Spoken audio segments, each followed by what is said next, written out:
Hello students. तो आज हम लोग रिवीजन करने वाले हैं फॉर नीट पर्पस। ठीक है, नीट के पर्पस से है basically, and it is one shot revision of system of particles and rotational motion. तो इसमें मैंने कुछ अराउंड 25-27 ऐसे कुछ क्वेश्चन शॉर्टलिस्ट किए हुए हैं जो मुझे लगता है कि नीट के पॉइंट ऑफ व्यू से बहुत इंपॉर्टेंट है।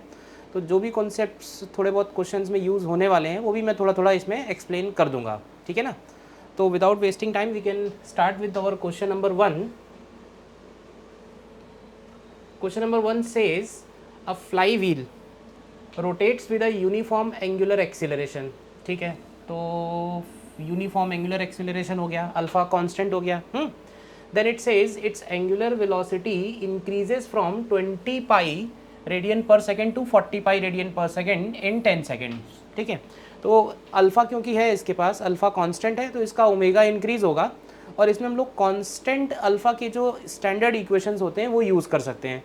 तो देखो स्टैंडर्ड इक्वेशंस कौन कौन से हैं, जैसे v equal to u plus a t तो सभी को याद ही है, क्योंकि वो हम लोग v equal to u plus a t, s equal to u t plus half a t square, v square equal to u square plus 2as।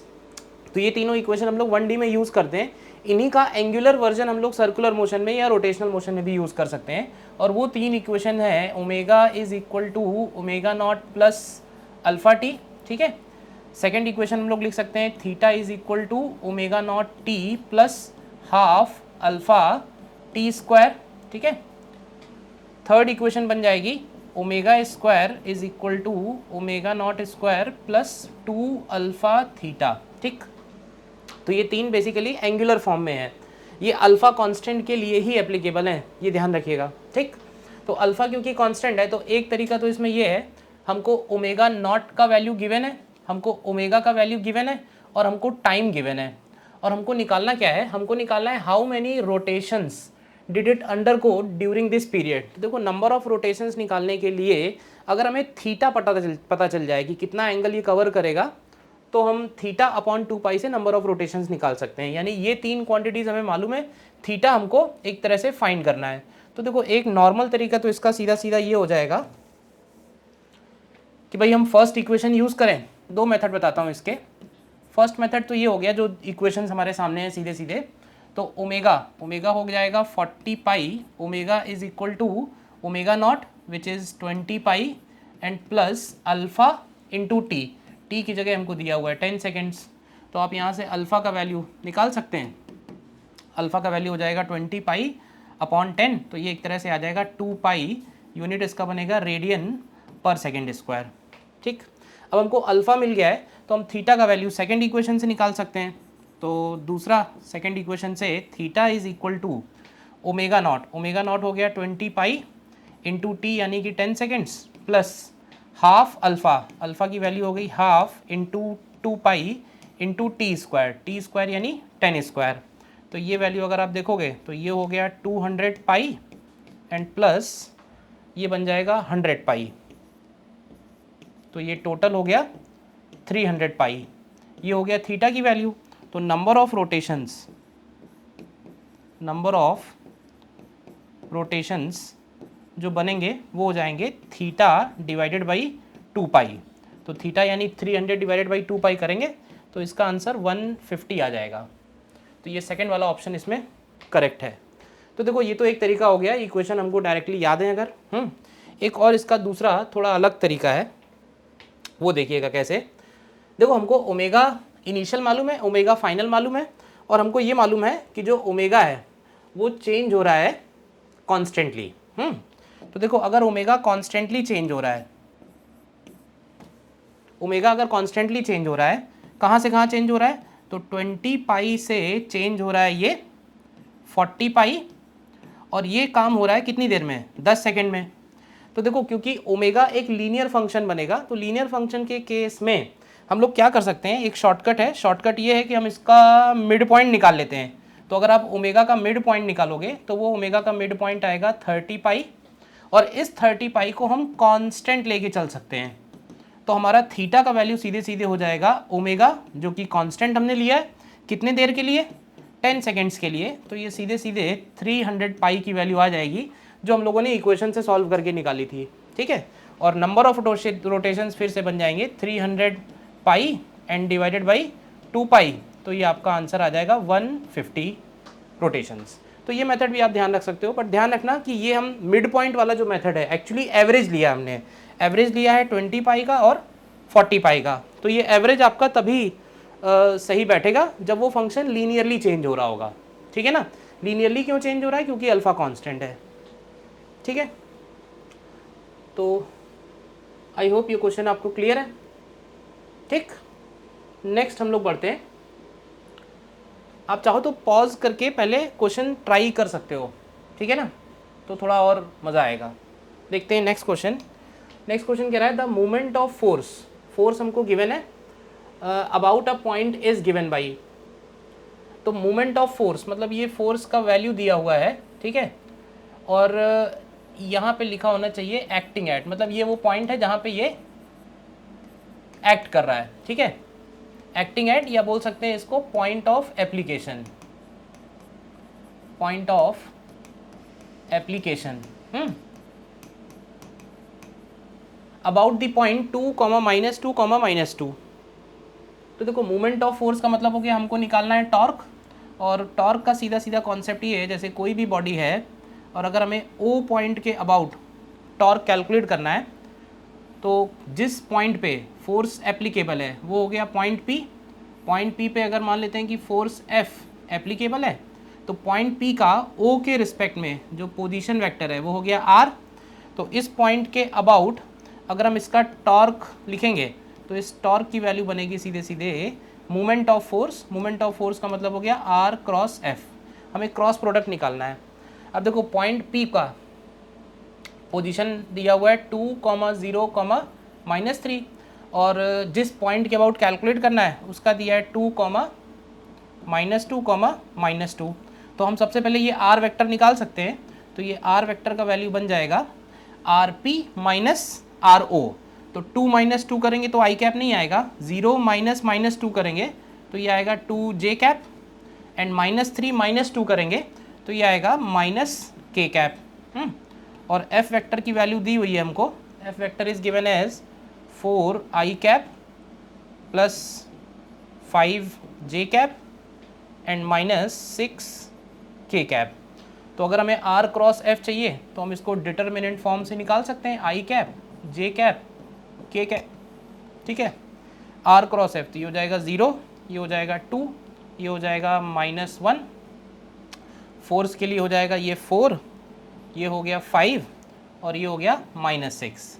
This is torque tau and this comes out, अगर हम इसमें आई cap लेते हैं तो आई cap में हो जाएगा this into this minus this into this, तो ये होगा -12 एंड +5, तो यहाँ बचेगा -7, then -j cap, -j cap में आएगा 0 इंटू -6 एंड -4 इंटू -1, तो माइनस हो जाएगा -4j cap and plus k cap, k cap में आपका बन जाएगा 0 इंटू 5 0 हो गया एंड -8।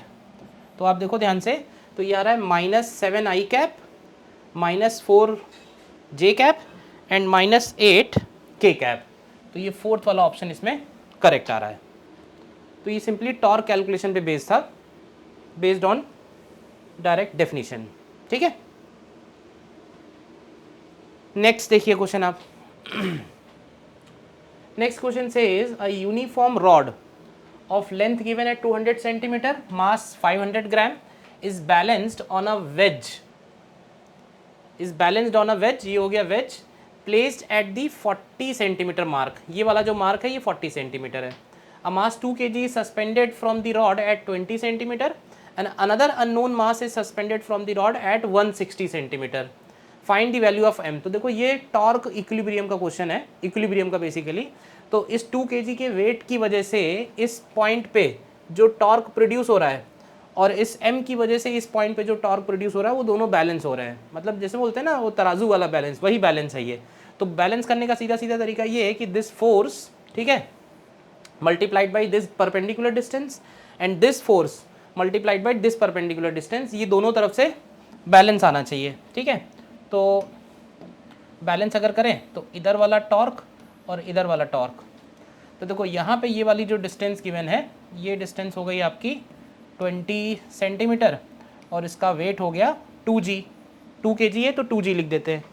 और इसी तरह से यहाँ का डिस्टेंस, अब देखो 40 और 160 है, तो ये डिस्टेंस हो गया 120 सेंटीमीटर और इसका वेट हो गया यहाँ पे mg के इक्वल। तो अगर हम बैलेंस करें तो we can write 2g and multiplied by 20 centimeter and this is equal to mg and multiplied by 120 centimetre. तो हमें यहाँ से g कैंसिल हो जाएगा, m का वैल्यू फाइंड करना है, तो m का वैल्यू हो जाएगा 4 अपॉन 12, तो ये आ रहा है 1/3 kg। देखिए, तो ये थर्ड वाला ऑप्शन हमारा करेक्ट आ रहा है। ठीक है, next, a fixed pulley of radius 20 centimetre. ठीक है, ये फिक्स पुली है, इस पॉइंट के अबाउट ये घूम सकती है, इसका रेडियस हमको गिवन है, this radius is 20 centimetre. And moment of inertia, इसका मोमेंट ऑफ इनर्शिया भी हमको गिवन है, moment of inertia SI units में गिवन है, ध्यान रखना 0.32 kg metre square. About its axle has a massless cord, ये कॉर्ड हो गया massless, wrapped around its rim. A 2 kg mass m is attached at the end of the cord. The pulley can rotate about its axis without any friction. Find the acceleration of mass.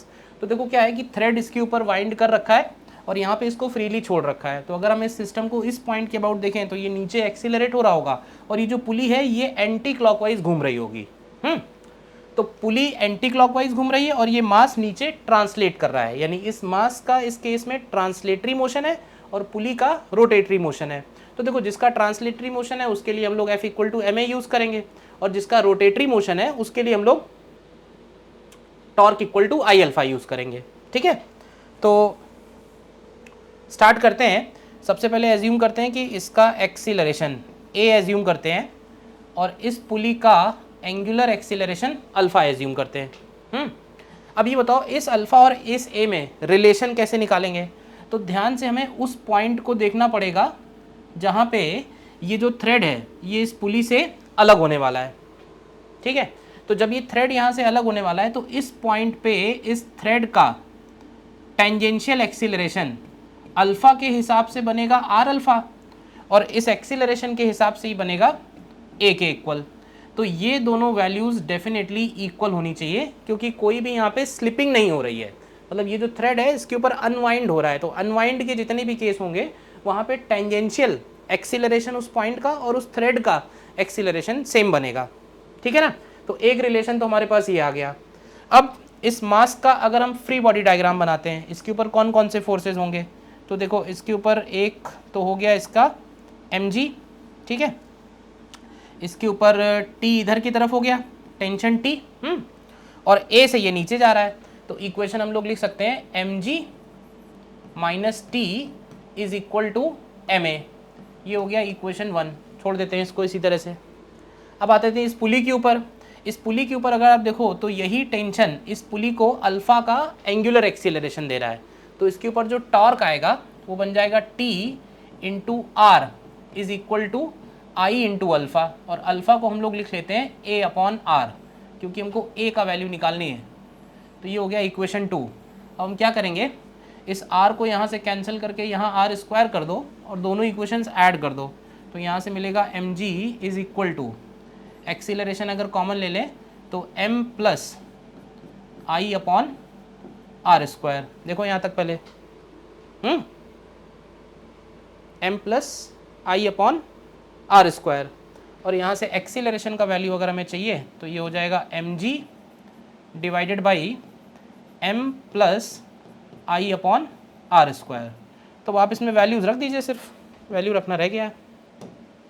Value रखने के लिए मास उसका दिया हुआ है 2 kg, तो ऊपर हो जाएगा 20 divided by 2 plus moment of inertia दिया हुआ है kg मीटर स्क्वायर में 0.32 और अपॉन आर स्क्वायर। तो रेडियस जो है ये सेंटीमीटर में है, तो रेडियस अगर 20 सेंटीमीटर है तो ये हो गई 0.2 मीटर, स्क्वायर करेंगे तो ये 0.04 बनेगा। तो ये अल्टीमेटली देखो कैंसिल होके 2 मीटर पर सेकेंड स्क्वायर आ जाएगा। फोर्थ वाला ऑप्शन इसमें करेक्ट है। ठीक है, बताइए। अच्छा क्वेश्चन है ये, फिक्स्ड एक्सिस रोटेशन का क्वेश्चन है ये। नेक्स्ट में बढ़ते हैं। ठीक है, क्वेश्चन नंबर 5 में आते हैं। When a sphere of moment of inertia I rolls down an incline plane, then find the percentage of rotational kinetic energy of the total energy. तो देखो, sphere rolling down the incline plane हो या फिर sphere rolling on horizontal surface हो, simple है, sphere is rolling. क्योंकि है क्या, रोलिंग क्या है, रोलिंग एक तरह का बैलेंस्ड मोशन है जिसमें ट्रांसलेशन और रोटेशन दोनों होता है। इस तरह से होता है कि पॉइंट ऑफ कांटेक्ट में कोई भी स्लिपिंग नहीं हो। तो समझते हैं इसको थोड़ा सा। जैसे मान लेते हैं कि ये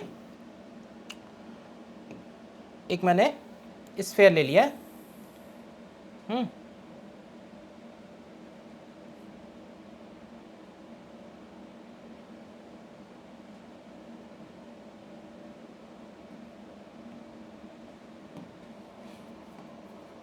और ये स्फीयर हमने सपोज ग्राउंड पे कंसीडर किया है। ये जो पॉइंट ऑफ कांटेक्ट है यहाँ पे है ना, पॉइंट पी, अगर ये स्फेरिकल बॉडी रोल हो रही है तो रोल होने का मतलब है कि इसके पास वी भी होगा और इसके पास ओमेगा भी होगा, वी भी होगा और ओमेगा भी होगा। आर रेडियस का अगर ये बॉडी है तो पॉइंट ऑफ कांटेक्ट पे कोई भी स्लिपिंग नहीं होनी चाहिए। और कोई भी स्लिपिंग नहीं होने का मतलब ये है कि पॉइंट ऑफ कांटेक्ट पे अगर हम वेलोसिटी निकालेंगे तो देखो, सेंटर ऑफ मास का इसका वेलोसिटी v है, तो सेंटर ऑफ मास की वजह से p पॉइंट का वेलोसिटी v राइट साइड में भी होगा। और क्योंकि ये बॉडी ओमेगा से घूम रही है तो ओमेगा की वजह से इसके पास r ओमेगा का वेलोसिटी एक पीछे की तरफ भी होगा। बैलेंस्ड है, नो स्लिपिंग है, इसका मतलब है कि पॉइंट p का ग्राउंड के रिस्पेक्ट में कोई भी वेलोसिटी नहीं होना चाहिए। तो यहाँ से कंडीशन ऑफ रोलिंग निकल के आती है v equal to R omega, और ये कंडीशन हम सबको याद रहनी ही चाहिए, ठीक है ना। ये वैलिड है on a fixed horizontal surface. अब वो हॉरिजॉन्टल हो सरफेस या वो इंक्लाइंड हो, फिक्स सरफेस पे ये वैलिड है। अब देखो, अब अगर ये स्फीयर है तो देखो, नॉर्मली अगर केवल स्फीयर लिखा हुआ है तो आप कंफ्यूज मत होना कि हमें इसको हॉलो स्फीयर लेना है या सॉलिड स्फीयर लेना है। ओनली स्फीयर, ओनली सिलेंडर मतलब सॉलिड बॉडी कंसीडर करनी है। हॉलो के लिए हॉलो लिखेगा, सॉलिड के लिए अगर सॉलिड नहीं भी लिखा है तो आपको इसको सॉलिड स्फीयर लेना है। तो देखो, इसका काइनेटिक एनर्जी पहले हम लोग निकालते हैं इसका टोटल काइनेटिक एनर्जी। तो देखिए, टोटल काइनेटिक एनर्जी इसका होगा half M V square and plus half आई।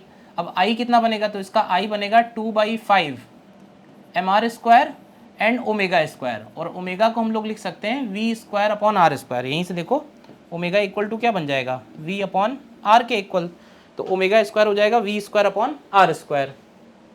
ठीक है, तो ठीक है, तो अब यहाँ पे ये वाला जो पार्ट निकल के आएगा ये तो हो गया simply half M V square, और ये वाला पार्ट अगर आप कैलकुलेट करोगे तो ये आएगा 1/5 एम वी स्क्वायर। ये वाला जो पार्ट है ये इसकी रोटेशनल काइनेटिक एनर्जी है, ठीक है, और ये वाला जो पार्ट है ये इसकी ट्रांसलेशनल काइनेटिक एनर्जी है। तो हमें पूछा हुआ है कि rotational kinetic energy total kinetic energy का कितना परसेंटेज है, तो परसेंटेज डायरेक्ट निकाल सकते हैं। परसेंटेज रोटेशनल काइनेटिक एनर्जी बन जाएगा, रोटेशनल काइनेटिक एनर्जी है 1/5 आउट ऑफ टोटल लिखेंगे तो बनेगा 1/2 प्लस 1/5, और क्योंकि परसेंटेज में निकालना है तो इंटू 100 हम इसमें और कर देंगे। तो ये वैल्यू आप देख लो कितना निकल के आएगा, 1/5 और नीचे हो जाएगा 7/10, तो ये हो गया 1/5 इंटू 10/7 एंड इंटू 100। तो ये देखो अप्रॉक्सीमेटली ये 2 हो जाएगा, 200/7 है। तो 200/7 अप्रॉक्सीमेटली 28.6% के आसपास ये आ जाएगा। ध्यान रखना कि ये जो परसेंटेज है ये सॉलिड स्फीयर के लिए निकाला है, हॉलो स्फीयर के लिए यहाँ पे 2/3 हो जाएगा तो कुछ और आंसर आएगा, डिस्क के लिए 1/2 हो जाएगा तो कुछ और आंसर आएगा, ठीक है ना।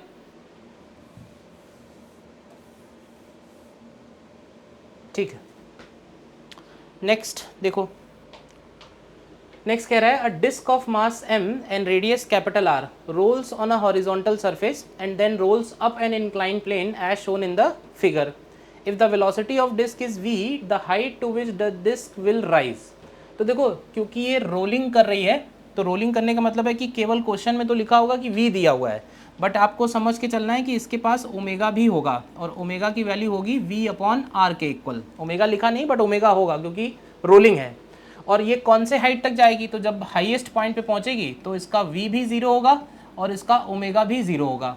तो हम इसमें क्या कर सकते हैं, सारी की सारी काइनेटिक एनर्जी को पोटेंशियल एनर्जी में कन्वर्ट कर सकते हैं। तो काइनेटिक एनर्जी डिस्क का निकालना है, तो काइनेटिक एनर्जी ऑफ डिस्क कितना बनेगा, तो ये हो जाएगा, अभी जैसे पिछले क्वेश्चन में किया था, हाफ mv², इसका ट्रांसलेशन बनोगा, और रोटेशनल के लिए हो जाएगा हाफ आई इसका होगा mr²/2 एंड ओमेगा स्क्वायर होगा v²/r²। तो ये आप टोटल करेंगे तो ये 1/4 हो जाएगा, ये 1/2 है, तो ये हो जाएगा 3/4 mv², और इसको हम लोग इक्वल कर देंगे सीधे सीधे mgh से, तो h की वैल्यू आपको मिल जाएगी 3v²/4g के इक्वल, 3v²/4g के इक्वल। ठीक है, क्लियर है। नेक्स्ट आओ, from a disk of radius capital R and mass m, a circular hole of diameter r whose rim passes through the center is cut. What is the moment of inertia of the remaining part about a perpendicular axis passing through the center?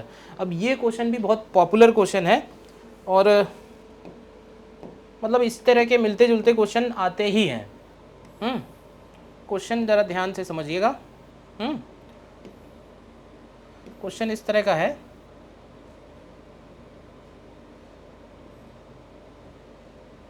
ठीक है, बन गया diagram, अच्छा। क्या किया है, एक पहले कंप्लीट डिस्क थी, और उस कंप्लीट डिस्क में से हमने एक स्मॉलर डिस्क को कट कर दिया है, कट एंड रिमूव्ड, ठीक है। और ये जो स्मॉलर डिस्क है इसका डायामीटर आर है, स्मॉलर डिस्क जो है उसका डायामीटर आर है, और जो बिगर डिस्क है उसका रेडियस आर है। एक बात और इस क्वेश्चन में ध्यान से पढ़ना कि जो मास m दिया हुआ है ना, वो मास m किसका दिया हुआ है, मास m कट करने के बाद जो बचा है उसका दिया हुआ है, या ओरिजिनल जो डिस्क थी उसका दिया हुआ है, क्योंकि इससे आंसर हमारा थोड़ा सा चेंज होगा। ठीक, अब देखो, जैसे अब इसको हम लोग करते हैं प्रिंसिपल ऑफ सुपरपोजिशन से,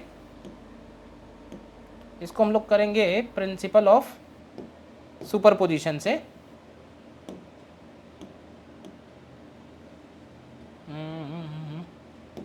तो एक हम इसमें इसको इस तरह से बोल सकते हैं कि सपोज़ हम इसमें एक डिस्क और लेते हैं, ठीक है, और इस डिस्क में से हम लोग माइनस कर देंगे एक स्मॉलर वाला डिस्क, मतलब complete disc, this part is equal to this complete disc, और इस कंप्लीट डिस्क में से हम लोग माइनस कर देंगे ये स्मॉलर डिस्क। अब क्वेश्चन में गिवन है कि ये वाली जो डिस्क है इसका मास m है, रेडियस r है, ठीक। अब ये बताओ कि इसका रेडियस हो गया r/2, और क्योंकि ये डिस्क है तो डिस्क का जो मास होगा ना वो उसके एरिया के प्रोपोर्शनल होगा। तो अगर इसका एरिया और इसका एरिया कंपेयर करोगे आप, तो इसका एरिया 1/4 आएगा इसके एरिया से। तो हम लोग डायरेक्ट बोल सकते हैं कि इसका जो मास होगा वो m/4 बनेगा। ठीक है, m/4 बनेगा, तो m/4 एंड r/2। अब हमको क्या करना है, हमको मोमेंट ऑफ इनर्शिया इस डिस्क का निकालना था। कौन से एक्सिस के about, about a perpendicular axis passing through the centre, मतलब इस C पॉइंट के अबाउट। तो अब क्या करो, इसी C पॉइंट को इस फिगर में मार्क कर लो, तो इसमें तो सेंटर ही बनेगा, और इस C पॉइंट को इसमें भी मार्क कर लो, इसमें ये सरकमफेरेंस पे बनेगा ये पॉइंट। तो इस डिस्क का सेंटर के अबाउट मोमेंट ऑफ इनर्शिया, इसको हम लोग I1 लिखते हैं, I1 बन जाएगा सीधे सीधे mr²/2 के इक्वल, ठीक है ना, mr²/2। लेकिन ये जो है ये सरकमफेरेंस वाला पॉइंट है, इसके सेंटर के अबाउट तो हम लोग सेम फॉर्मूला यूज़ कर सकते हैं, लेकिन C के अबाउट निकालने के लिए हमको पैरेलल एक्सिस थ्योरम यूज़ करना पड़ेगा, यानी सेंटर के अबाउट mr²/2 प्लस mr²। एक और बात, इसका m भी अलग है, इसका r भी अलग है, तो इसका जब हम लोग I2 लिखेंगे तो वो ज़रा और केयरफुली लिखना पड़ेगा। पहले हम लिखते हैं इस डिस्क का इसके सेंटर O के अबाउट, तो वो बनेगा m की जगह आएगा m/4, r की जगह आएगा r/2, mr²/2, ठीक है। और प्लस करेंगे हम इसमें पैरेलल एक्सिस थ्योरम, तो पैरेलल एक्सिस थ्योरम होगा एम एच स्क्वायर, तो एम की जगह एम बाई 4 और एच यानी ये वाला डिस्टेंस, तो ये वाला जो डिस्टेंस है ये डिस्टेंस आर बाई 2 है, तो ये एम एच स्क्वायर। तो जरा इसको केयरफुली देखो क्या आएगा, ये आएगा पहला वाला टर्म बनेगा ये एम आर स्क्वायर बाई, तो ये 4 4 32 हो जाएगा ये, प्लस सेकेंड टर्म अगर आप देखोगे तो ये बनेगा एम आर स्क्वायर बाई 16, तो ये अल्टीमेटली बचेगा 3 एम आर स्क्वायर अपॉन 32। ठीक है, ये I1 हो गया, ये I2 हो गया। तो अगर हमें इसका I निकालना है इसका, तो इसका जो I होगा वो सीधे सीधे हो जाएगा I1 माइनस I2। तो आप I1 माइनस I2 कर दीजिए, तो ये हो जाएगा 1/2 minus 3 upon 32 and into M R square. ठीक है, तो अगर आप 2 को 16 से मल्टीप्लाई करेंगे 32 बन जाएगा, तो 16 माइनस 3 ये हो जाएगा 13 upon 32 into M R square, 13 upon 32 into M R square. Question number 7 में आंसर फर्स्ट वाला करेक्ट है। ठीक है ना, क्लियर है?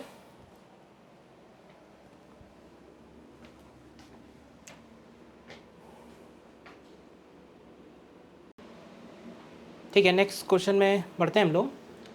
अ मास m moves in a circle on a smooth horizontal plane with a velocity v naught at a radius r naught. ठीक है, the mass is attached to a string which passes through a smooth hole, यहाँ पे एक whole है table में, in the plane as shown. The tension in the string is increased gradually and finally moves in a radius of circle in a circle of radius r naught by 2. The final value of kinetic energy. तो देखो हो क्या रहा है, ये पहले तो ये पूरा का पूरा टेबल है, इस टेबल के बीच में एक होल है, थ्रेड उस होल्स में से पास हो रहा है और वो थ्रेड कनेक्टेड है मास से। तो ये मास v नॉट स्पीड से r नॉट रेडियस में घूम रहा है और जो भी नेसेसरी सेंट्रीपिटल फोर्स है वो इसको ये टेंशन प्रोवाइड कर रहा है। अब हमने क्या किया, धीरे धीरे इस पॉइंट को नीचे की तरफ पुल किया और नीचे की तरफ पुल करने से क्या हुआ, इसका रेडियस ऊपर की तरफ कम होता गया। तो हम लोग देखेंगे कि जब रेडियस कम होगा ना तो इसकी स्पीड बढ़ जाएगी। ठीक है, और वो स्पीड इसलिए बढ़ गई क्योंकि हम सेंटर O के अबाउट अगर देखें तो सेंटर O के अबाउट टेंशन फोर्स का इसके ऊपर टॉर्क 0 है, और अगर टॉर्क 0 है या ऐसे बोल सकते हैं कि टॉर्क कांस्टेंट है या टॉर्क 0 है, सॉरी टॉर्क का वैल्यू 0 है, तो इसका एंगुलर मोमेंटम अबाउट O जो होगा वो कंजर्व्ड होगा। Angular momentum about O will be conserved.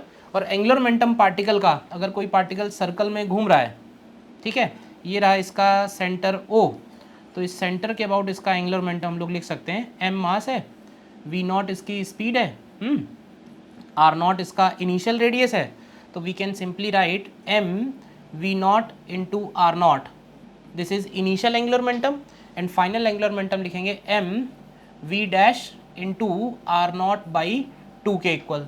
तो आपको v डैश की वैल्यू मिल जाएगी 2v नॉट, यानी इसकी स्पीड जो है वो डबल हो जाएगी। और अगर इसकी स्पीड डबल हो गई तो इसकी काइनेटिक एनर्जी भी हम लोग निकाल सकते हैं। काइनेटिक एनर्जी हो जाएगी half m and 2v not का होल स्क्वायर, तो ये आ जाएगी 2m v नॉट स्क्वायर। ठीक है ना, और हम ये भी पूछ सकता है हमसे कि ये जो इंक्रीज इन काइनेटिक एनर्जी आया है, ये एक तरह से फाइनल काइनेटिक एनर्जी आया है, तो काइनेटिक एनर्जी में जो इंक्रीमेंट हुआ है ये किस वजह से हुआ है। तो देखो जो भी पर्सन इसको खींच रहा है ना F फोर्स से, उस पर्सन का ये वर्क डन है, and work done is equal to change in kinetic energy, तो वो भी इसमें पूछा जा सकता है। ठीक है, नेक्स्ट आते हैं। 3 thin rods each of length L mass m are placed along XYZ axis such that one end of each rod is at origin. Moment of inertia of this system about Z axis. तो axis draw करते हैं पहले इसमें हम लोग। हो गया late से इधर की तरफ हो गया x एक्सिस, देन इधर हो गया y एक्सिस और इधर की तरफ हो गया z एक्सिस। ठीक है,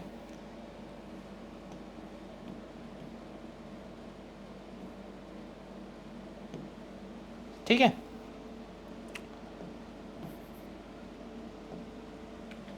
X axis, Y axis and Z axis, और 3 रॉड्स हैं, ठीक है। और वो जो तीनों रॉड्स हैं, एक रॉड रखी हुई है एक्स एक्सिस के लॉन्ग, एक रॉड रखी हुई है वाई एक्सिस के लॉन्ग, और एक रॉड रखी हुई है जेड एक्सिस के लॉन्ग। तीनों रॉड्स का मास सेम है, लेंथ सेम है, moment of inertia about of this system about Z axis. तो देखो जेड एक्सिस के अबाउट अगर हमें इसका मोमेंट ऑफ इनर्शिया निकालना है, यानी ये पूरा का पूरा सिस्टम इस जेड एक्सिस के अबाउट अगर ओमेगा से घूमेगा, तो देखो ये हो गया लेट्स से रॉड नंबर 1, ये हो गई रॉड नंबर 2, और ये हो गई रॉड नंबर 3, और हर एक रॉड का मास m है, लेंथ l है। तो देखो हर एक रॉड का हम अलग अलग मोमेंट ऑफ इनर्शिया निकाल सकते हैं। रॉड नंबर 1 का moment of inertia Z axis के अबाउट 0 हो जाएगा। क्यों? क्योंकि ये रॉड और ये जो एक्सिस है वो दोनों कोइंसाइड हो रही है, मतलब एक्सिस अगर इसी से कोइंसाइड हो रही है, तो एक्सिस अगर कोइंसाइड हो रही है इससे, तो इसका m इंटू आर स्क्वायर की वैल्यू 0 बनेगी, मतलब सारा का सारा मास एक्सिस पे ही है। अच्छा, दूसरे नंबर की जो रॉड है I2, इसको अगर आप देखोगे तो I2 इस एक्सिस के परपेंडिकुलर है, और परपेंडिकुलर एक्सिस मतलब axis passing through one and, तो उसके अबाउट मोमेंट ऑफ इनर्शिया होता है ml²/3। और मैं कहूँगा रॉड नंबर 3 के लिए भी यही मोमेंट ऑफ इनर्शिया हो जाएगा। तो जब हम टोटल मोमेंट ऑफ इनर्शिया लिखेंगे, तो टोटल मोमेंट ऑफ इनर्शिया हो जाएगा 2ml²/3 के इक्वल। तो 2ml²/3, यानी कि ये फर्स्ट वाला ऑप्शन इसमें करेक्ट आएगा, ठीक है।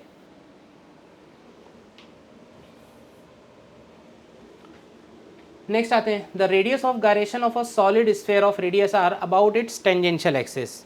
तो देखो सॉलिड स्फेयर, तो लेट्स से ये हो गया solid sphere and radius of gyration about an axis tangential axis. तो देखो ये हो गया सॉलिड स्फेयर, ये हो गया m, r।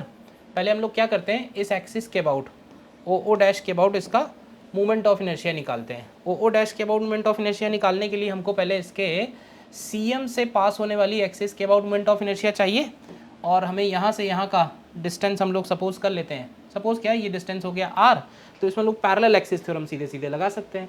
तो I O dash is equal to ICM plus mr², ठीक है। तो ICM की वैल्यू होती है, सॉलिड स्फीयर है तो 2/5 mr² एंड प्लस mr², तो ये वैल्यू आ जाएगी 7/5 mr²। रेडियस ऑफ गायरेशन कैसे निकालेंगे, तो रेडियस ऑफ गायरेशन निकालने के लिए जो भी मोमेंट ऑफ इनर्शिया निकल के आएगा, आपको इसको इक्वल कर देना है m इंटू k² के, ठीक है।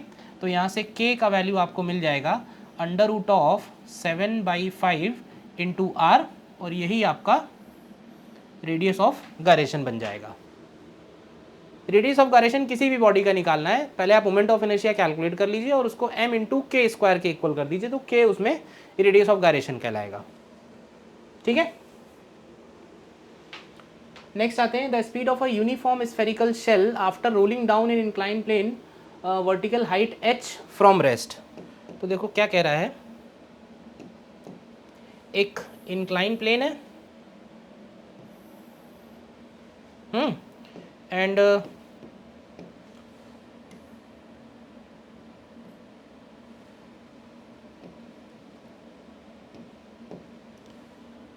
इसका यहाँ से यहाँ हाइट इसका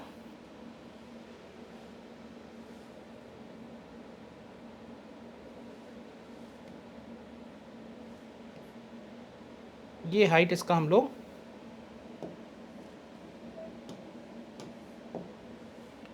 h ले रहे हैं। स्फेरिकल शेल है ये, दिस इज स्फेरिकल शेल, और यहाँ से हमने इसको रेस्ट से रिलीज़ किया है। तो जब ये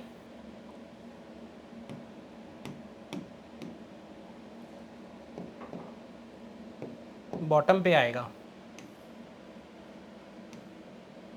तो यहाँ तक आते आते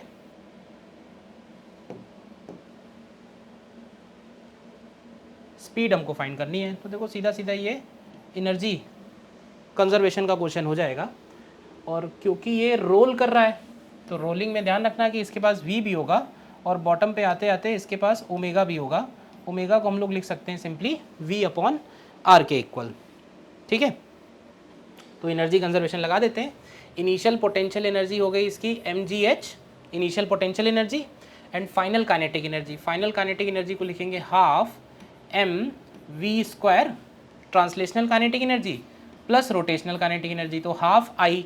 अब स्फेरिकल शेल है ये, स्फेरिकल शेल यानी हॉलो स्फेयर, तो हॉलो स्फेयर का मोमेंट ऑफ इनर्शिया होगा 2/3 mr square, and omega square को हम लोग लिखेंगे v square upon R square. तो आपका ये वैल्यू आ जाएगा 5/6 mv square, and this is equal to mgh। तो यहाँ से v का वैल्यू आपको मिल जाएगा √6gh अपॉन 5। तो ये सेकेंड वाला ऑप्शन इसमें करेक्ट है। एनर्जी कंजर्वेशन का है सीधा सीधा।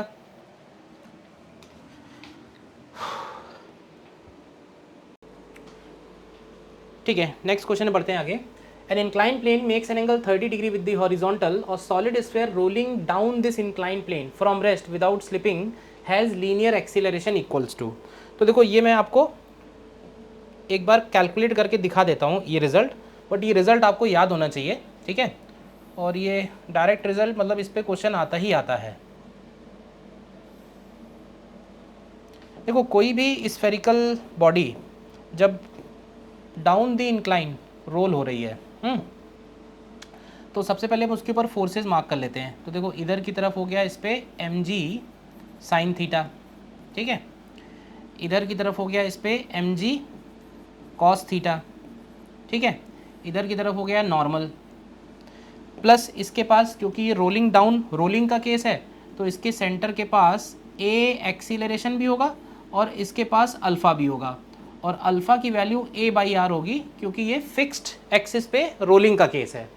और अल्फ़ा प्रोवाइड करने के लिए एक स्टैटिक फ्रिक्शन पीछे की तरफ एक्ट करेगा जो इसको नेसेसरी टॉर्क प्रोवाइड करेगा। तो अब ध्यान से देख लो, all the forces all the torque. तो अगर हम फोर्सेस की इक्वेशन लिखते हैं इसमें, तो फोर्सेस की इक्वेशन आपकी बनेगी इसमें mg sine theta minus fs is equal to ma। ये ट्रांसलेटरी मोशन हो गया ये वाले डायरेक्शन में। n equal to mg cos theta की ज़रूरत नहीं है। टॉर्क अगर देखेंगे तो सिर्फ fs प्रोवाइड कर रहा है, तो fs into perpendicular distance r is equal to I alpha. अब i को हम लोग लिख देते हैं अभी फ़िलहाल के लिए kmr स्क्वायर, क्योंकि सॉलिड स्फेयर है तो k की वैल्यू 2/5 है, हॉलो स्फेयर है तो 2/3 है, रिंग है तो 1 है, डिस्क है तो 1/2 है, तो kmr square, and alpha I alpha की वैल्यू हो गई a/r। तो इन दोनों को अगर आप सॉल्व करेंगे और एक्सीलरेशन निकालेंगे तो ये रिजल्ट आप याद रखिए, it is g sine theta upon 1 plus k के बराबर आएगा। तो कोई भी बॉडी स्फेरिकल बॉडी जब रोलिंग डाउन का केस है तो उसका acceleration g sine theta upon 1 plus k के इक्वल होगा। अब क्योंकि ये सॉलिड स्फेयर है तो सॉलिड स्फेयर के लिए k का वैल्यू सीधे सीधे 2/5 हो जाएगा, तो एक्सीलरेशन हो जाएगा g साइन थीटा, थीटा की वैल्यू दी हुई है कितनी 30 डिग्री अपॉन 1 प्लस k हो जाएगा 2/5, तो आपका ये हो जाएगा 5g upon 7 and sine theta का 1/2, तो ये हो जाएगा 5g अपॉन 14। तो ये फोर्थ वाला ऑप्शन इसमें करेक्ट आएगा। ठीक है,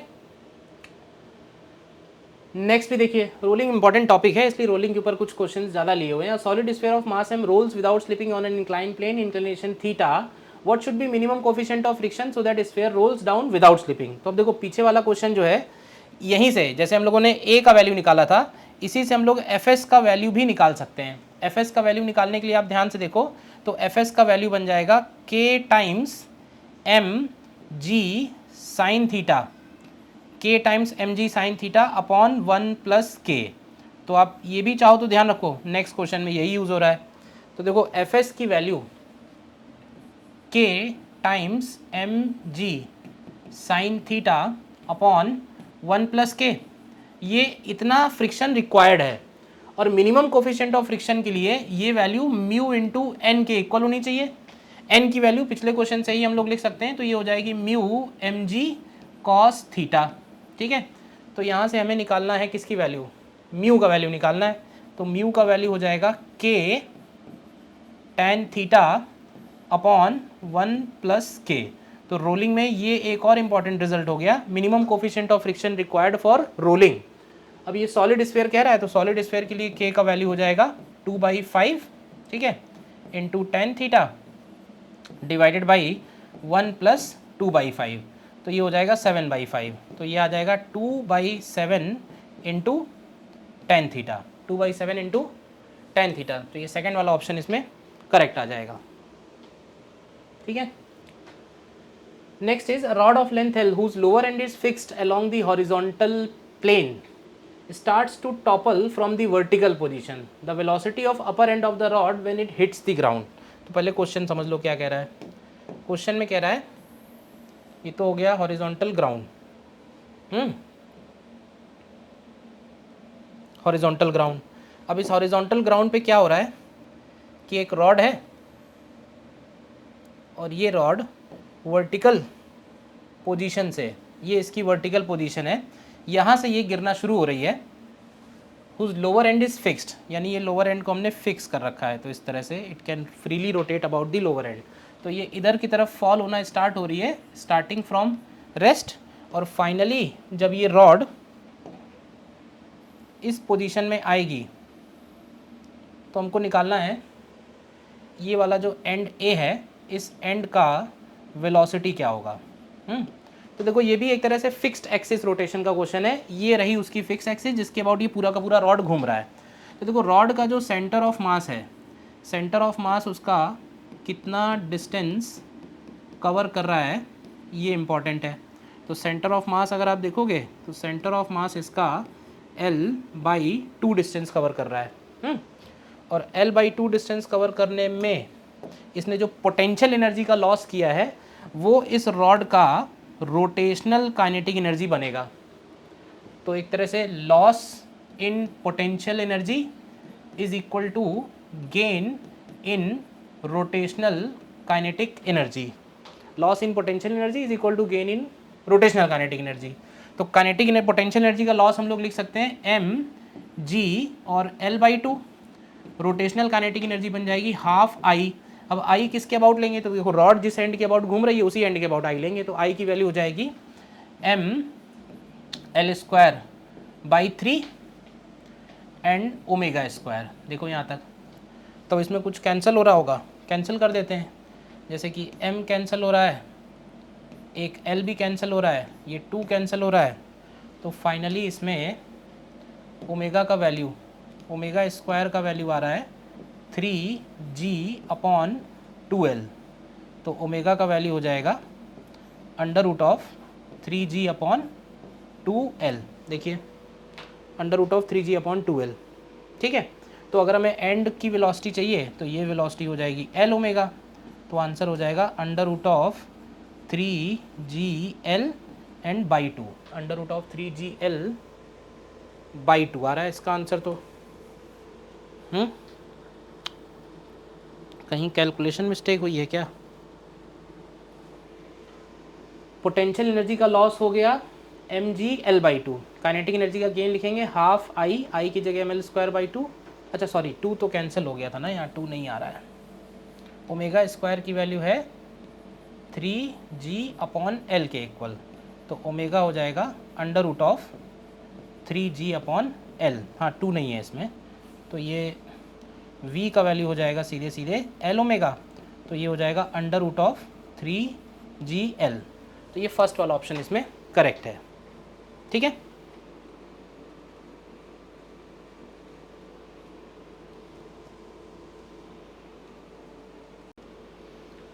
नेक्स्ट आते हैं क्वेश्चन नंबर 15 में। A cord is wound around the circumference of a wheel of radius r, the axis of the wheel is horizontal and moment of inertia is i, a weight mg is attached to the end of the cord and fall from rest, after falling through distance h the angular velocity of the wheel will be. तो देखो ये अभी एक हम लोगों ने question किया था जिसमें हम लोगों ने टॉर्क और फोर्स एनालिसिस करके कैलकुलेट किया था। ये भी कुछ वैसा ही क्वेश्चन है, बट इसको हम लोग एनर्जी के मेथड से करेंगे, तो इसमें भी आपके लिए कुछ तो नया है सीखने के लिए, ठीक है। ये हो गया इसका व्हील,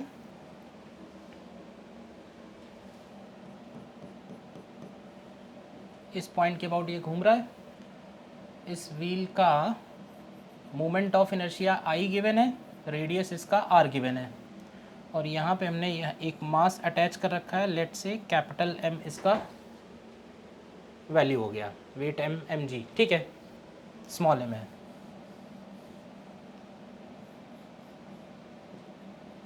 ठीक है, अब ये क्वेश्चन में कह रहा है after falling through distance h the angular velocity of the wheel will B, मतलब जब ये h डिस्टेंस नीचे आएगा यहाँ से यहाँ,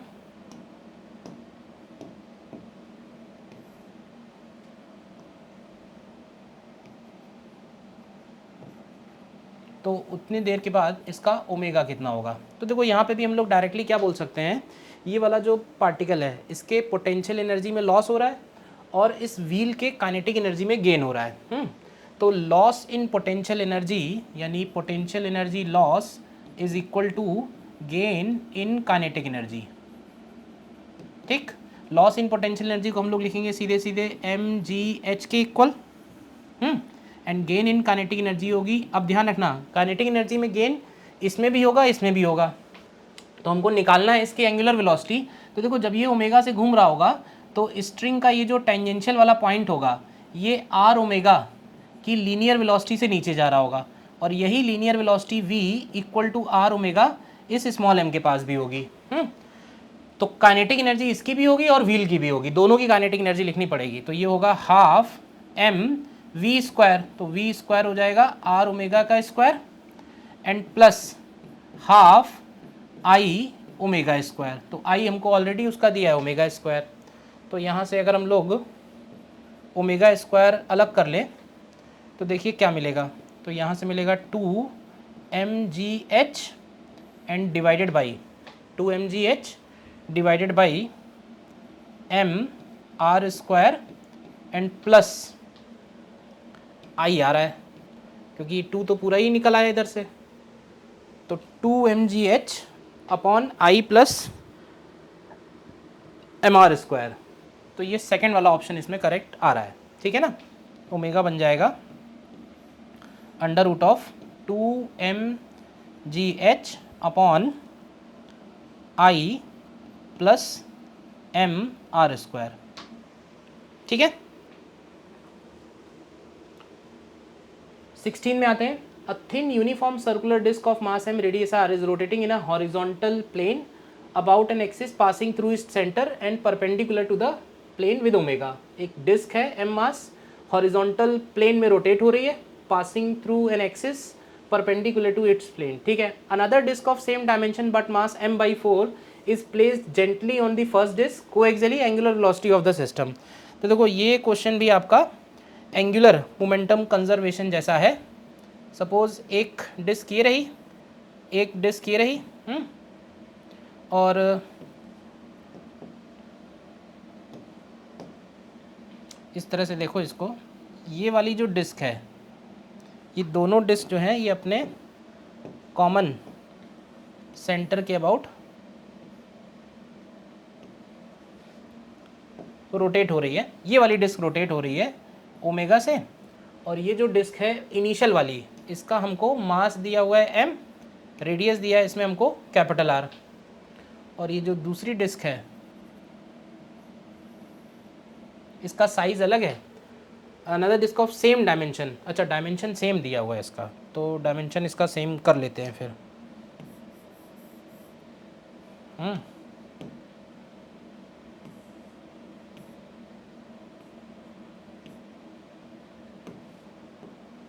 डायमेंशन इसका भी सेम ही है,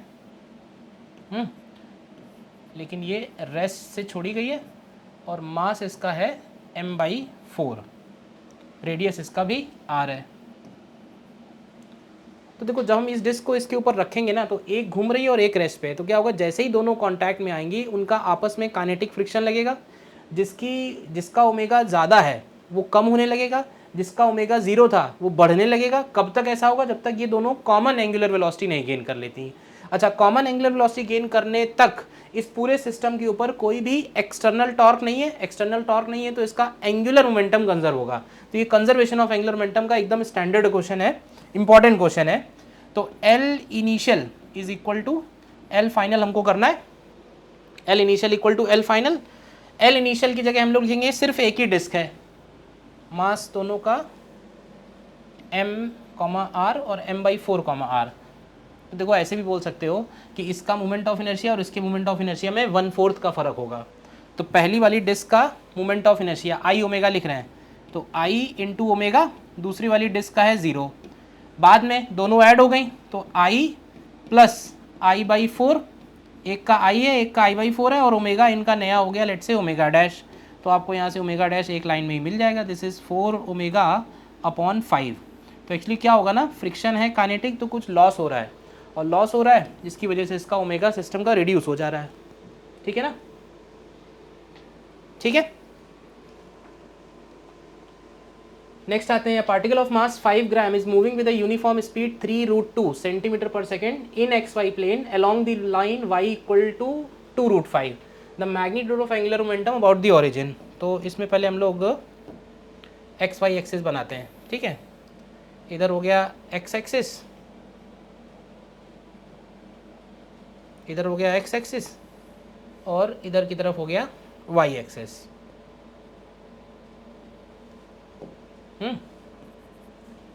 सॉरी, इधर हो गया x एक्सिस, इधर हो गया y एक्सिस। ये पॉइंट हो गया origin. Particle of 5 gram is moving along a line y equal to 2√5। तो पार्टिकल जो है वो इस लाइन के अलोंग मूव कर रहा है, कोई भी एक लाइन हम लोगों ने ले ली है। पार्टिकल कहाँ पे है, कहीं पे भी हो सकता है, तो हमने इसको कहीं पे भी मान लिया। ये रहा m मास का पार्टिकल, और इसका जो वेलोसिटी है वो हमको गिवन है 3√2 सेंटीमीटर पर सेकेंड।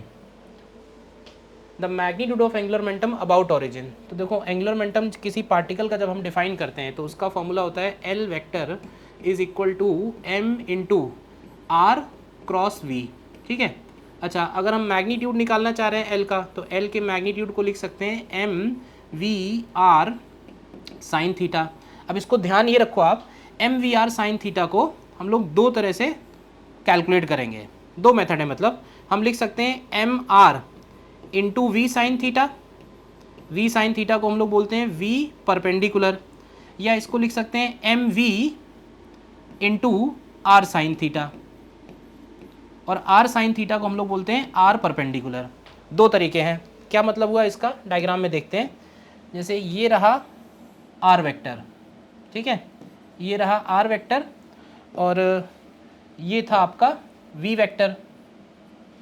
तो अगर हम आर वेक्टर को आगे बढ़ाएं इस लाइन को, तो ये आपका जो एंगल है, दिस एंगल इज थीटा, और एक अगर हम लाइन और इसके परपेंडिकुलर बनाएं, ये इसका परपेंडिकुलर कंपोनेंट हो गया, तो v का इधर वाला जो कंपोनेंट है उसको बोलेंगे हम लोग v परपेंडिकुलर, और v परपेंडिकुलर हो जाएगा v साइन थीटा, ठीक है। या फिर हम r का ये वाला कंपोनेंट लेंगे, क्योंकि ये एंगल भी थीटा है तो ये भी बनेगा r साइन थीटा। तो r sine theta is basically r perpendicular.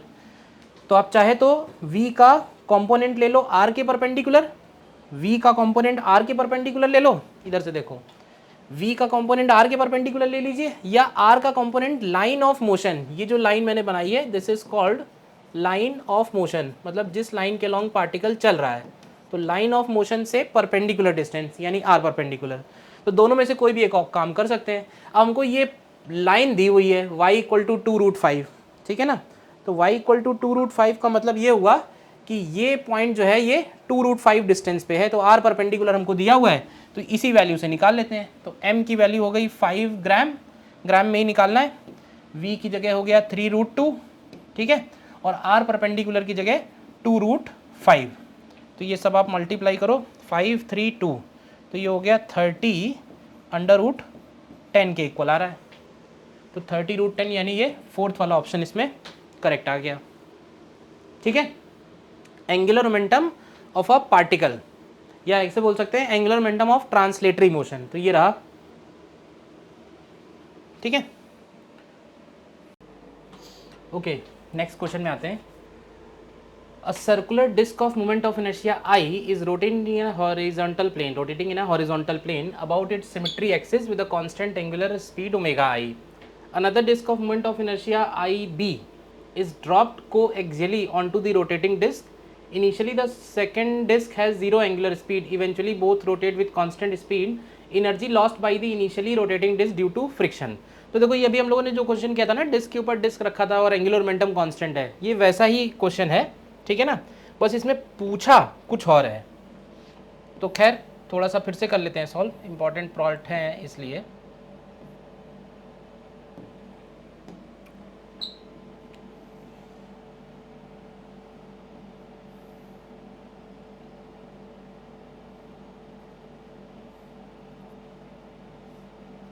ये रहा, ये जो डिस्क है लेट से इसका मोमेंट ऑफ इनर्शिया दिया हुआ है आई टी, इसका मोमेंट ऑफ इनर्शिया दिया हुआ है आई बी। ये इनिशियली घूम रही थी विद एंगुलर स्पीड ओमेगा आई और ये इनिशियली रेस्ट पे है। तो देखो सबसे पहले हम लोग इसमें एंगुलर मोमेंटम कांस्टेंट करके कॉमन एंगुलर स्पीड निकाल सकते हैं। तो उसके लिए हम लोग लिखेंगे L initial is equal to L final. L initial में हम लोग सीधे सीधे लिखेंगे I T into omega I one omega one plus I two omega two is equal to, बाद में जब मोमेंट ऑफ इनर्शिया आएगा तो दोनों डिस्क क्योंकि कंबाइन हो गई हैं, कॉमन एंगुलर स्पीड हो गई, तो इसलिए मोमेंट ऑफ इनर्शिया भी हम सीधे सीधे ऐड कर सकते हैं, I T plus I B. And ये था ओमेगा आई और ये हो गया लेट से omega final omega F.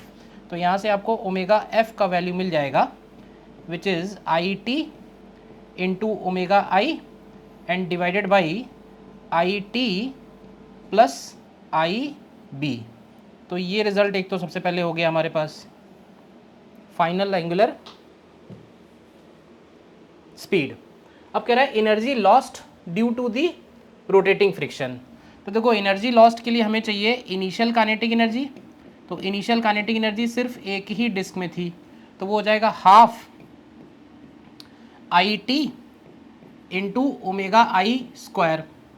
Final kinetic energy अगर हम लोग लिखेंगे तो वो दोनों डिस्क कंबाइन हो गई हैं, तो टोटल मोमेंट ऑफ इनर्शिया हो जाएगा I T plus I B and omega final square. Omega final जो हम लोगों ने निकाला है, तो काइनेटिक एनर्जी में जो लॉस हुआ है, तो काइनेटिक एनर्जी का देखो चेंज निकालना होता है तो हम फाइनल माइनस इनिशियल करते हैं, यहाँ लॉस निकालना है तो हम लोग initial kinetic energy minus final kinetic energy करेंगे, ठीक है ना। और ये जो ओमेगा एफ हमने निकाला है इसको आपको यहाँ सब्स्टिट्यूट करना पड़ेगा। तो मैं कैलकुलेशन वाला पार्ट छोड़ दूँ तो चल जाएगा ना काम। आप कैलकुलेट कर लो एक बार, कैलकुलेट करोगे अगर आप तो इसमें आंसर ये फोर्थ वाला ऑप्शन करेक्ट आएगा। It is half bracket I T into I B upon I T plus I B and omega I square, ठीक है ना। Angular momentum conservation and loss in kinetic energy पूछा हुआ है। Loss in energy मतलब loss in kinetic energy ही निकालना है, तो वो सीधे सीधे इनिशियल माइनस फाइनल। इनिशियल में केवल एक ही डिस्क लेंगे, फाइनल में दोनों डिस्क एक साथ हो गई हैं, ठीक है। नेक्स्ट आते हैं, solid ball of mass m and radius r rolls without slipping along the track as shown in the figure. The radius of circular path of the track is capital R. इसका radius दिया हुआ है small r और ये जो track है इसका radius दिया हुआ है capital R. The ball starts rolling from the track from the rest from a height of 8r. तो यानी ये जो h है इसका वैल्यू हमको गिवन है, it is equal to 8r from the ground level. When the ball reaches the point P, then its velocity will be. तो देखो क्योंकि ये रोलिंग का क्वेश्चन है, विदाउट स्लिपिंग कह रहा है, तो जब ये P पॉइंट पे पहुंचेगी तो इसके पास सेंटर के पास V भी होगा और इस बॉल के पास ओमेगा भी होगा, और ओमेगा का वैल्यू रोलिंग के लिए हम लोग V अपॉन R लिखते हैं। ध्यान रखना V अपॉन स्मॉल r होगा ये, ठीक है ना, क्योंकि हम बॉल के हिसाब से लिखेंगे ना, ट्रैक से कोई मतलब नहीं है। तो आपको ये देखना है कि यहाँ से लेके यहाँ तक पोटेंशियल एनर्जी में कितना लॉस हुआ and that is equal to gain in kinetic energy. तो देखो ये 8r हाइट से छोड़ा गया है और r हाइट पे ये फाइनली है, तो जो लॉस होगा ना इसमें वो 7r हाइट का होगा। तो पोटेंशियल एनर्जी में loss is equal to kinetic energy का गेन तो सीधे सीधे हो जाएगा पोटेंशियल एनर्जी लॉस लिखेंगे m g, डायरेक्टली इसको हम लोग 7r लिख देते हैं। एंड काइनेटिक एनर्जी में गेन जब लिखेंगे तो सॉलिड बॉल है ये, तो इसका translational kinetic energy half mv² और रोटेशनल काइनेटिक एनर्जी होगी हाफ I बनेगा 2/5 mr² और ओमेगा स्क्वायर की वैल्यू बनेगी v²/r²। तो ये दोनों अगर हम सम करेंगे ना 1/2 + 1/5, तो ये 7/10 mv² और इधर आ जा रहा है 7 mg कैपिटल R। तो यहाँ से v का वैल्यू आ जाएगा 10 g r और इसका अंडर रूट। तो ये थर्ड वाला ऑप्शन करेक्ट आ रहा है इसमें, ठीक है ना। थर्ड वाला ऑप्शन इसमें करेक्ट आ रहा है, क्लियर है। नेक्स्ट आते हैं, a ball rolls without slipping, the radius of gyration of the ball about an axis passing through centre of mass is k। तो उसका हमें रेडियस ऑफ गायरेशन दिया है, मतलब मोमेंट ऑफ इनर्शिया दिया है। If the radius of ball is capital R, then the fraction of total energy associated with the rotational energy। तो देखो मोमेंट ऑफ इनर्शिया उसका हम लोग लिख सकते हैं mk², ठीक है। मोमेंट ऑफ इनर्शिया हो गया mk², और टोटल काइनेटिक एनर्जी जब कैलकुलेट करेंगे, टोटल काइनेटिक एनर्जी होगा half mv² and plus half I। तो देखो I की जगह लिखेंगे mk² एंड ओमेगा²। तो देखो ओमेगा² को हम लोग फिर से लिख देंगे v²/r², r उसका रेडियस है। तो ये वाला पार्ट हो गया इसका translational kinetic energy, kinetic energy translational, और ये वाला पार्ट हो गया इसका kinetic energy rotational.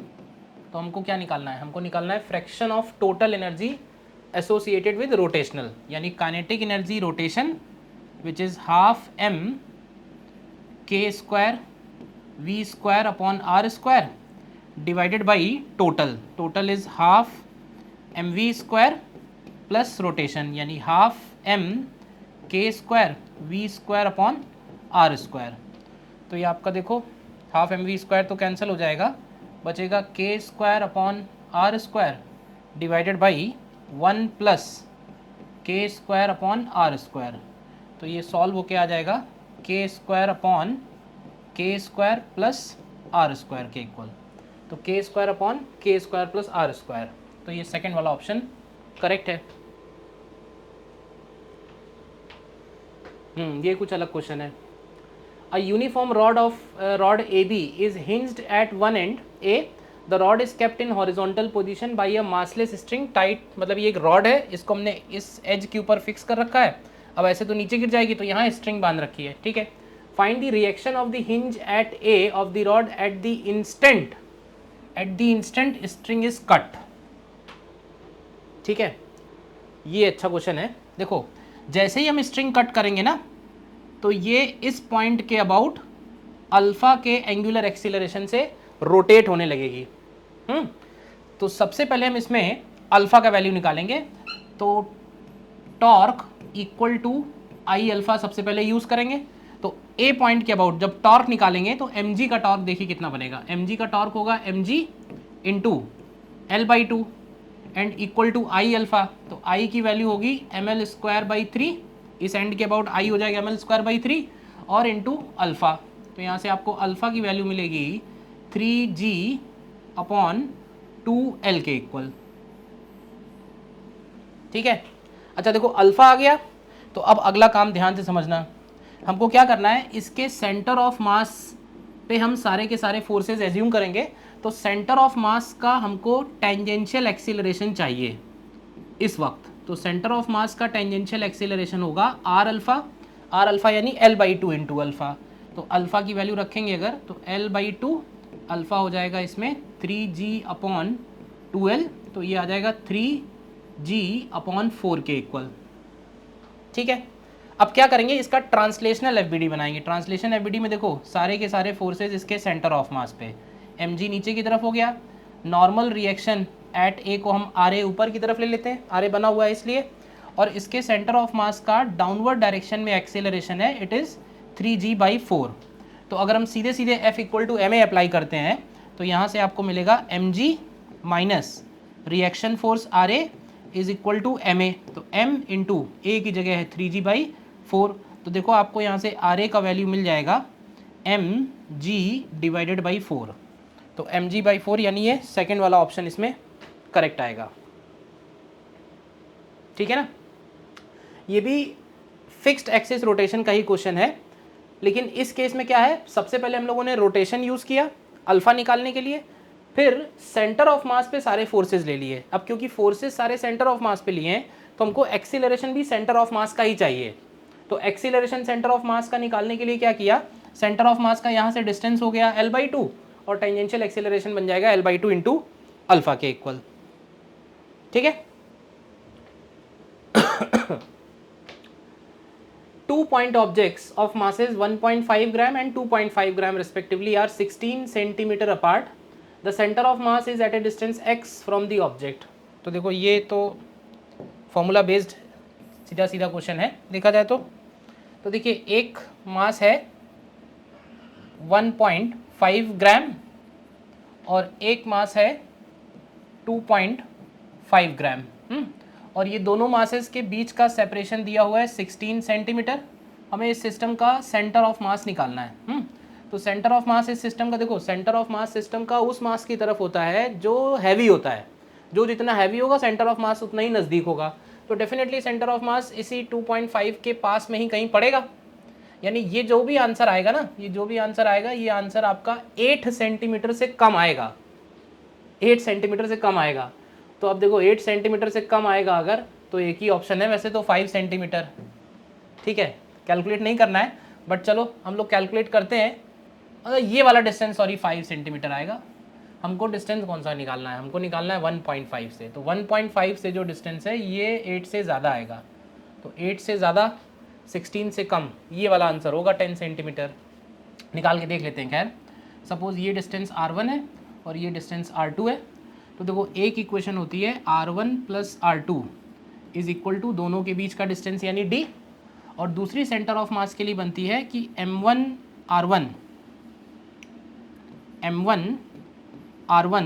Is equal to M2 R2। तो इन दोनों को अगर आप सॉल्व करते हो तो इसका रिजल्ट आप ज़रूर याद रखो। R1 is equal to M2D upon M1 + M2 and R2 is equal to M1D upon M1 + M2। ये दो चीज़ें बनेंगी। तो हमको इसमें R1 निकालना है। तो यहाँ से R1 की वैल्यू आप कैलकुलेट कर दो। R1 हो जाएगा M2 यानी कि 2.5 इंटू 16 एंड डिवाइडेड बाई 2.5 + 1.5। तो 2.5 1.4 हो गया, तो 4 इसमें मल्टीप्लाई होगा तो ये 10 सेंटीमीटर आ जाएगा। खैर आंसर तो मिल गया था लॉजिक से ही पहले ही। ठीक है ना।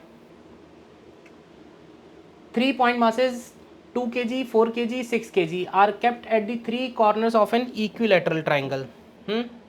3 corners of an equilateral triangle। तो ये रहा let's say equilateral triangle। Let's say M1 हो गया 2 kg। Location of centre of mass. M2 हो गया इसमें 4 kg और M3 हो गया इसमें 6 kg। अब इसमें क्या है कि थोड़ा सा क्वेश्चन में क्लैरिटी नहीं है। इसमें गिवन होना चाहिए था कि जो ओरिजिन है वो कौन से मास पे लेना है। तो फिलहाल मैंने इसको 2 kg पे लेके सॉल्व कर देता हूँ। ठीक है ना। आंसर मैच किया तो किया, कोई बात नहीं। तो ये पॉइंट हो गया 0। ठीक है, और साइड इसका 1 मीटर है तो ये कोऑर्डिनेट हो जाएगा 1,0। भाई यहाँ से यहाँ का डिस्टेंस हो गया 1 मीटर। और ये जो 6 kg है, 6 kg के कोऑर्डिनेट अगर आप लिखोगे तो एक कोऑर्डिनेट इसका होगा 1/2 और एक कोऑर्डिनेट ये हाइट होगी। तो क्योंकि ये वाला एंगल कितना होता है 60 डिग्री और ये डिस्टेंस है 1 मीटर, तो ये हो जाएगा 1 × sin 60। ये वाला जो परपेंडिकुलर है ये हाइट, तो ये बनेगा √3/2। तो सेंटर ऑफ मास के लिए जो फॉर्मूला इस केस में यूज़ करेंगे वो सीधे सीधे होगा RCM RCM लिखो या XCM और YCM अलग अलग लिख दो। M1 R1 plus M2 R2 plus अलग अलग पार्टिकल अगर दिए हुए हैं तो उसके लिए हम ये वाला एक्सप्रेशन यूज़ कर सकते हैं, M1 plus M2 plus M3। तो अगर हम पहले XCM निकालें तो XCM की वैल्यू हो जाएगी इक्वल टू M1 R1, तो देखो M1 R1 तो हो गया 0 प्लस M2 R2 तो ये हो गया 4 into 1 plus 6 into 1/2 and whole divided by total mass, तो टोटल हो जाएगा 12। तो ये देखो कितना बनेगा, ये आएगा 4 और 3 7, तो ये 7/12 आ रहा है। तो चलो एक आंसर तो मैच कर रहा है।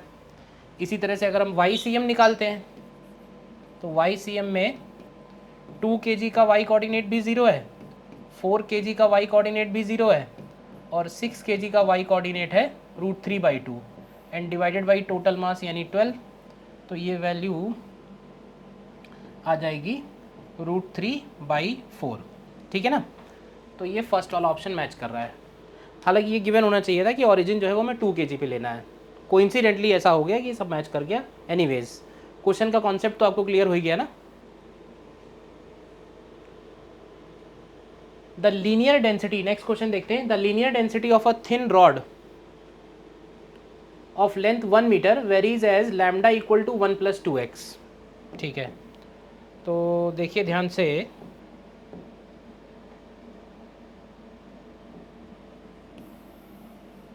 ये एक रॉड हमको गिवन है और इस रॉड का ये वाला एंड है x = 0, ये वाला एंड हो गया x = 1 मीटर है। और इस रॉड में इसका जो लैम्डा है वो एक्चुअली वेरिएबल है। तो लैम्डा वेरिएबल का मतलब ये हुआ कि जब हम इसका यहाँ से x डिस्टेंस पे लैम्डा की वैल्यू लिख रहे हैं तो वो लैम्डा की वैल्यू गिवन है, लैम्डा = 1 + 2x। लैम्डा इसका डेंसिटी है और डेंसिटी की वैल्यू x के साथ साथ इंक्रीज़ हो रही है। मतलब क्या हो रहा है ना कि ये हैवी होती जा रही है रॉड, आगे की तरफ ज़्यादा लैम्डा है, तो इसका जो भी सेंटर ऑफ मास होगा ना वो 1/2 से तो आगे ही होगा। तो फिर से देखोगे अगर आप 1/2 से तो आगे ही होगा और 1 मीटर से कम होगा, तो आंसर इन्हीं दोनों में से कोई एक बनेगा, 8/9 बनेगा या 7/12। ख्याल निकालते हैं। तो देखो तरीका क्या है इसका, ये क्वेश्चन भी इंपॉर्टेंट है।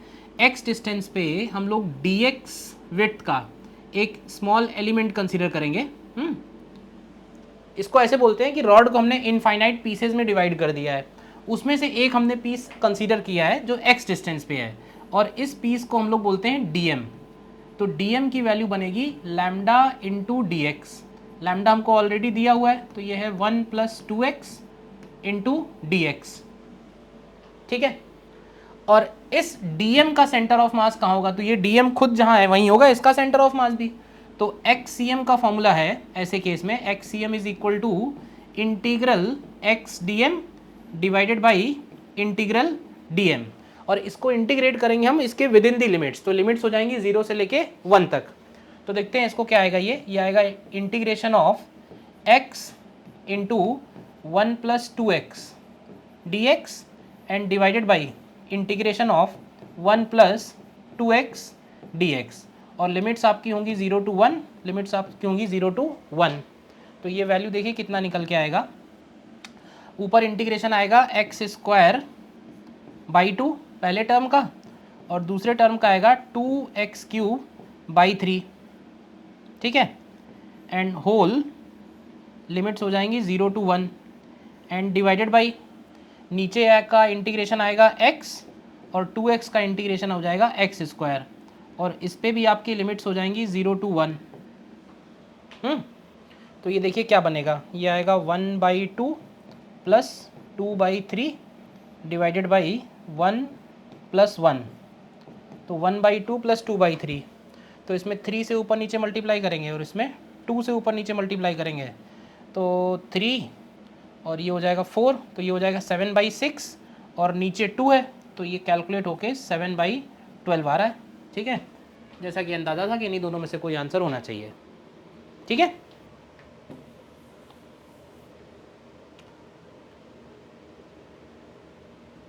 ये देखो अलग कॉन्सेप्ट है। A wooden plank of mass 20 kg is resting on a smooth horizontal floor.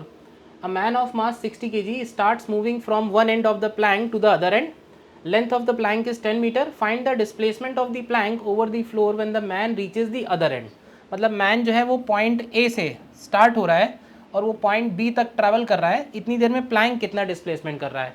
तो देखो प्लैंक रखा हुआ है स्मूथ सरफेस पे, और ऐसा क्यों हो रहा है ये भी मैं समझाता हूँ। देखो जब हम लोग वॉक करते हैं, मान लो रफ सरफेस पे ही वॉक कर पाएंगे, स्मूथ सरफेस पे तो केवल टांगे घूमेंगी, बॉडी आगे नहीं बढ़ेगी। तो जब ये वॉक कर रहा है ना, तो इसके पैरों पे स्टैटिक फ्रिक्शन आगे की तरफ लग रहा है, या ऐसे कह लो कि ये प्लैंक को पीछे की तरफ धकेलेगा तो उसकी बॉडी को आगे की तरफ फोर्स मिलेगा, और प्लैंक के ऊपर एफएस का फ्रिक्शन, वही फ्रिक्शन प्लैंक के ऊपर पीछे की तरफ लगेगा। अब अगर हम इस कंप्लीट सिस्टम को देखते हैं तो इस कंप्लीट सिस्टम के ऊपर कोई भी एक्सटर्नल फोर्स नहीं है। तो अगर कोई भी एक्सटर्नल फोर्स नहीं है, F external is equal to zero. तो देखो एफ एक्सटर्नल ज़ीरो का मतलब होता है कि इस सिस्टम के सेंटर ऑफ मास का एक्सीलरेशन ज़ीरो होगा। तो इसका मतलब है कि इस सिस्टम के सेंटर ऑफ मास की जो वेलोसिटी है वो कांस्टेंट होगी, और सिस्टम के सेंटर ऑफ मास की वेलोसिटी क्या थी, तो initially they were at rest, जब उसने चलना शुरू नहीं किया था। तो इसका मतलब है कि ये हमेशा ज़ीरो कांस्टेंट रहेगी।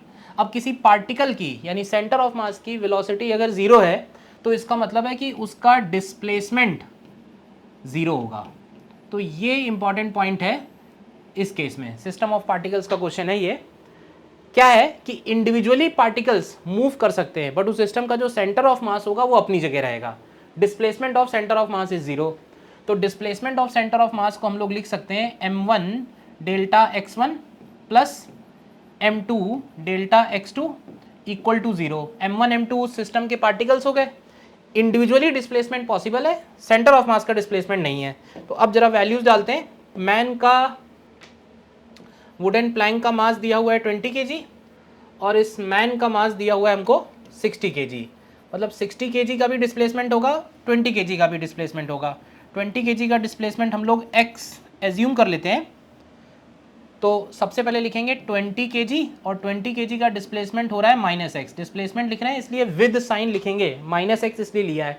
60 kg का डिस्प्लेसमेंट कितना है, तो देखो प्लैंक के ऊपर वो 10 मीटर आगे गया, लेकिन प्लैंक के साथ साथ वो x पीछे भी गया है।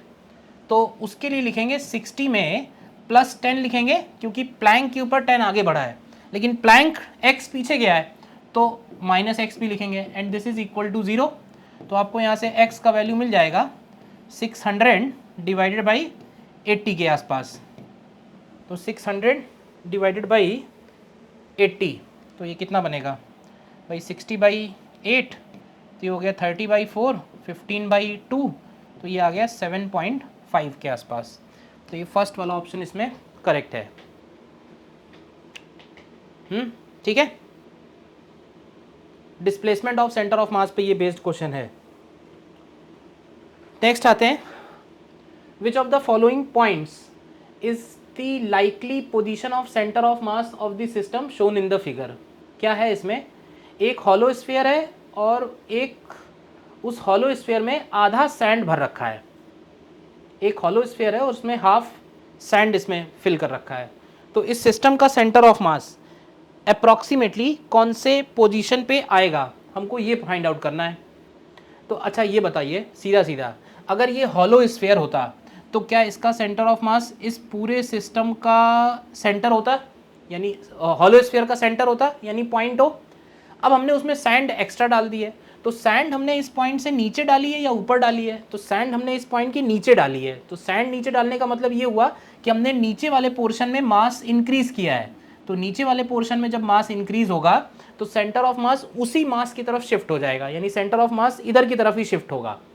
ठीक है ना, एकदम डी पे जाना पॉसिबल नहीं है, तो अप्रॉक्सीमेटली इसका फिर सी वाला ऑप्शन हम लोग करेक्ट बोल देंगे। ठीक है, एकदम डी में क्यों नहीं बोल सकते हैं, क्योंकि अगर हम सैंड को अगर हम एक सॉलिड हेमीस्फीयर की तरह ट्रीट करें, तो सॉलिड हेमीस्फीयर में भी क्या होता है, सॉलिड हेमीस्फीयर का जो सेंटर ऑफ मास है वो इसके सेंटर से, आपको याद रहना चाहिए, ये डिस्टेंस 3r/8 होता है। तो और ये वाला जो डिस्टेंस होता है ये 5r/8 होता है। तो ये वैल्यू तो ज़्यादा है, तो इसके मिड से तो ऊपर ही रहेगा इसका सेंटर ऑफ मास, तो इसलिए डी पॉइंट पे पॉसिबल नहीं है। ठीक है ना।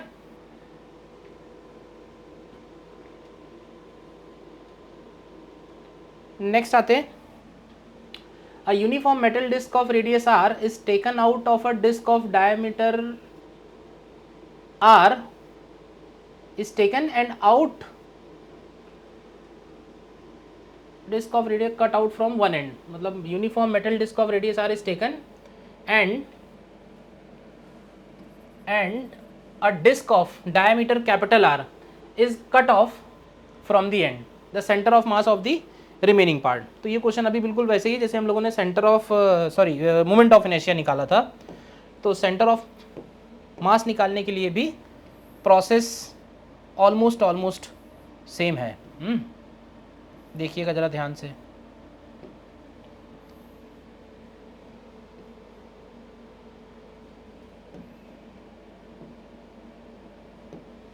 हम लोग क्या करने वाले हैं, दिस डिस्क यानी जिसमें से हमने ये पार्ट कट कर दिया है, this is equal to complete disc minus this smaller disc. ठीक. अब देखो एक बात तो पक्की है कि इस सिस्टम का जो भी सेंटर ऑफ मास होगा वो होगा तो इसी लाइन पे, इसी लाइन पे. तो हम लोगों ने इसको ले लिया एक्स एक्सिस एंड सपोज ये वाला पॉइंट हो गया वाई एक्सिस.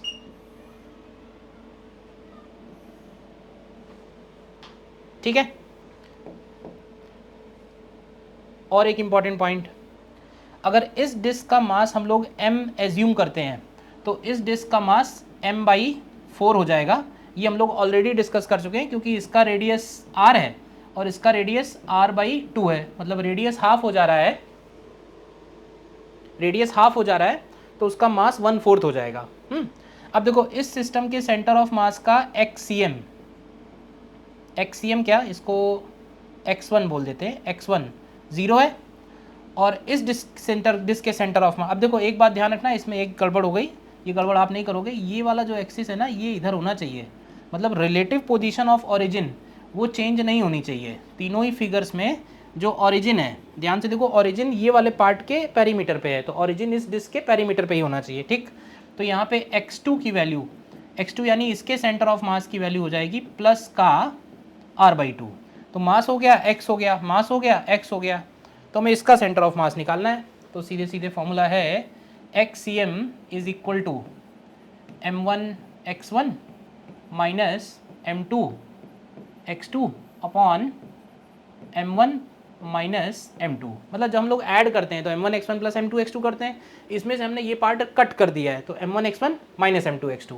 तो दिस इज इक्वल टू, अब देखना, m1 x1 तो इसका x1 है 0, ये हो जाएगा m इंटू 0 माइनस इसके लिए m2 कितना है, तो इसका मास लिखा हम लोगों ने m/4 क्योंकि इसका एरिया हाफ है, एरिया 1/4 है, इंटू x2 हो गया इसका r/2 and divided by m1 minus m2. तो ये वैल्यू अगर आप निकालोगे तो देखिए ऊपर आ रहा है माइनस का r/8, m कैंसिल हो जाएगा, और नीचे आ रहा है 3/4, तो ये आपका माइनस r/6 आएगा. ठीक है ना. तो r/6 फ्रॉम सेंटर, मतलब ये जो सेंटर ऑफ मास होगा इस डिस्क का, इसके सेंटर से ये वाला जो डिस्टेंस है, दिस डिस्टेंस इज r/6. इसको हम लोग बोलते हैं प्रिंसिपल ऑफ सुपरपोजिशन.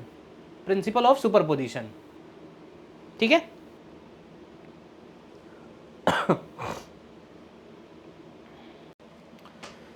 ठीक है, एक दो क्वेश्चन और बचे.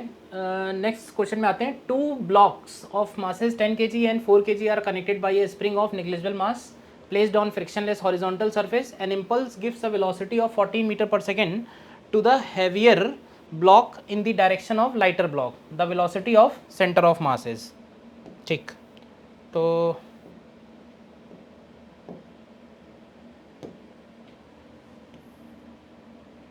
एक ब्लॉक और एक और ब्लॉक. These two blocks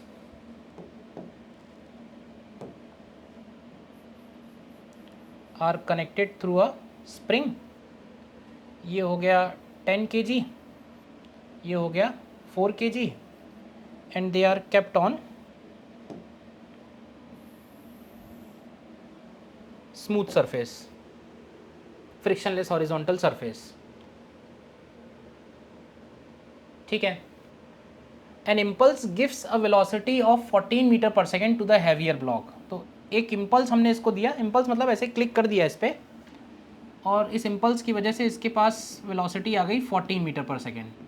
तो अब आप एक बात ये बताओ, सबसे पहले तो इस पर हम क्लिक कर रहे हैं, इम्पल्स दे रहे हैं, तो एट दैट मोमेंट ओनली, बाद की बात नहीं कर रहे हैं, उस मोमेंट पे इसको तो पता नहीं चलेगा ना, क्योंकि बीच में स्प्रिंग लगा हुआ है, तो स्प्रिंग कोई भी इम्पल्स को ट्रांसफ़र नहीं होने देगा, इसको नहीं पता चलेगा उस वक्त।